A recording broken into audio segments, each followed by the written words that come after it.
کراچی تھانہ سچل کے مختلف علاقوں میں پولیس کا رات کے کامبنگ آپریشن، 3 غیر قانونی افغانی باشندے گرفتار۔ Karachi report Asif Qureshi. District east police کی جانب سے تھانہ سچل کے مختلف علاقوں میں رات کے جرائم پیشہ عناصر اور غیر قانونی طور پر مقیم افراد کے خلاف کامبنگ سرچ آپریشن کیا گیا۔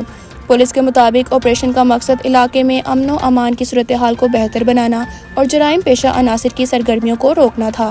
کارروائی کے دوران علاقے کے داخلی و خارجی راستوں کو مکمل طور پر سیل کر دیا گیا، جبکہ گھروں، دکانوں اور ہوٹلوں کی باریک بینی سے تلاشی لی گئی۔ ذرائع کے مطابق پولیس نے بائیو میٹرک تلاش ڈیوائسز کے ذریعے متعدد مشتبہ افراد کی شناخت و تصدیق کی، جس کے نتیجے میں 50 گھروں، ہوٹلوں اور دکانوں کی تلاشی کے دوران 3 غیر قانونی طور پر مقیم افغانی باشندوں کو حراست میں لے لیا گیا۔